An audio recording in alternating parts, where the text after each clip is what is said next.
Amakuru ahari nubwo wenda tutarayemeza neza, bivugwa yuko Victor Gyøkeres ndetse na kampu ye n'aba agenti be ngo batangiye gukontakitinga ikipe ya Barcelona bayibaze niba koko yaba iri tayari kuba yaza ikamukura mu ikipe ya Arsenal. Uyu muhungu w'umunyasuwede amaze iminsi abona ibihuha bimwerekeza mu ikipe ya Barcelona, ariko nawe akabona ibyo Arsenal irimo gukora ku isoko, ikabona yuko itarimo kwizera niba koko afitanye na Arsenal gahunda yo gukomezanya nabo muri iyi sezo, muri uyu mwaka w'imikino. Rero Victor Gyøkeres akaba rero ari gutangiye kuba yabishyiramo imbaraga cyane, atangiye kwakiserera, arashaka gusohoka mu ikipe ya Arsenal kuko niwe utangiye kwivugishiriza ikipe ya FC Barcelona. Barcelona irimo irashaka umwataka kuko irabona yuko Julian Alvarez bitazakunda.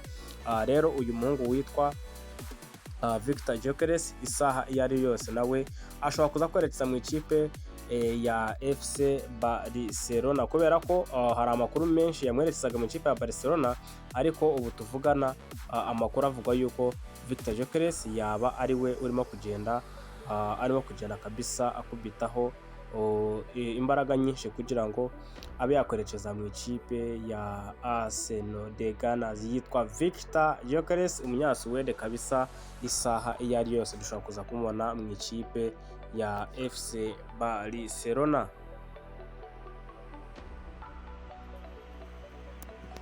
Aho tuve twerekeza ku witwa Kenan Yildiz. Kenan Yildiz bamubajije byinshi bamubajije byinshi, abanyamakuru bamubajije byinshi, bamubaza byinshi, ninkubwira byinshi nawe uwumve ko ari ibintu byinshi.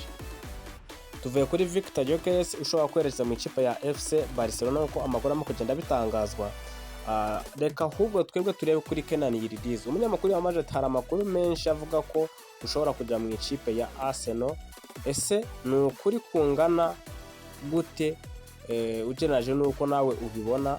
Ati Kenan Yildiz tubwire ubundi wowe ubibona gute kwerekeza mu ikipe ya Arsenal? Kenan Yildiz amusubiza ati I'm aware of the rumors. Kenan Yildiz ati nzi neza ayo makuru yuko arimo kuvuga yose, ibyinshi ni ibihuha. Ati my representative and the club are handling everything, so I don't want to say too much. Ntabwo ashaka kuvuga cyane. Ati abanyamakuru avuga ati abamuhagarariye Kenan Yildiz avuga yuko ati abamuhagarariye nibo bagomba gukurikirana ibi bintu byose niba koko ari ukuri. Niyo mpamvu nashaka kuvuga byinshi cyane kugira icyo bivugaho. Kuvuga cyane ntabwo byaba ari ibintu bikwiye. Uwitwa rero undi akomeza avuga ati discussions are still taking place and we'll see what happened before the transfer window closed. Ati ibiganiro biracyakomeje kandi tuzareba uko ibintu bizagenda mbere yuko isoko ry'igura n'igurishwa ry'abakinnyi rifunga. I have a lot of respect for Juventus and the supporters. Ati mfite Juventus n'abafana bayo, ngomba kubagomba icyubahiro cyabo kandi gikomeye. Ati they have played an important role in my development and always made me feel like welcome. Ati they have played an important role in my development and always made me feel welcome. Ati bagize uruhare rukomeye mu iterambere ryanje kandi buri gihe baneye kumva ko nishimye muri iyi kipe. Ati if my future takes me elsewhere, I would want to thank the fans and say goodbye properly. Ati niba ejo hazaza hanje hazashyira ahandi cyangwa se hakanshyira ahandi, nifuza gushimira abafana ndetse nkabasezera mu buryo bwiza. Ati Arsenal are a massive club with huge ambitions. Ati Arsenal ni ikipe ikomeye cyane kandi ifite intego zikomeye.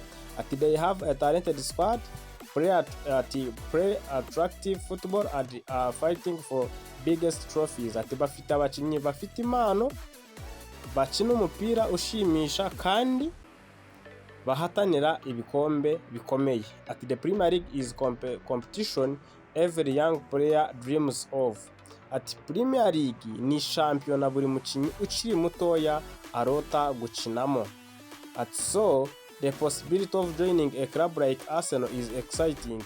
Ati niyo mpamvu kubona bishoboka ko najya mu ikipe nka Arsenal ati niyo mpamvu kubona niba bishoboka ko kujya mu ikipe ya Arsenal ati nkabona Arsenal nayijoyininga ati ni ibintu byashimisha cyane. Ati the most important thing is continuing to improve and taking the right step in my career.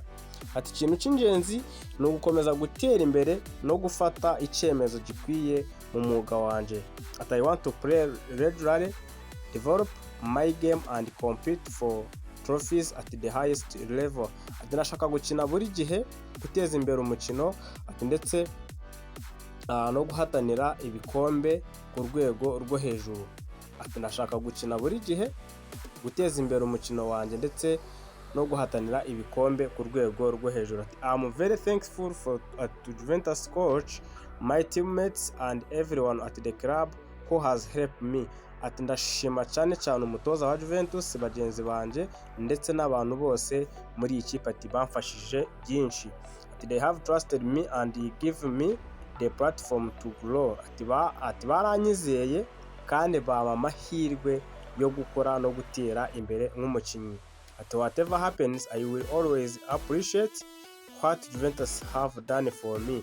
Ati uko byagenda kose nzahora nshimira ibyo Juventus yankoreye. Uno witwa Kenan Yildiz, bisa naho aya magambo ashobora kuba yamwerekeza mu kipe ya Arsenal mu buryo cyangwa se mu buryo bumwe cyangwa se ubundi, kuko ubona yuko amagambo yose avuga ntabwo yegamiye ku ruhande rwa Arsenal, ntabwo yegamiye ku ruhande rwa Juventus, ariko bisa naho nko yagendaga abitubwira ati ibi byose bishobora kuba byashoboka. Ati so the possibility of joining a club like Arsenal is exciting. Niyo mpamvu kubona bishoboka ko najya mu ikipe nka Arsenal ati byanshimisha cyane. Aravuga ati I'm very thankful to the Juventus coach, my teammates and everyone at the club who helped me. Ati ndashimira cyane umutoza wa Juventus, bagenzi banje ndetse n'abantu bose dukinana muri iyi kipe bamfashije byinshi.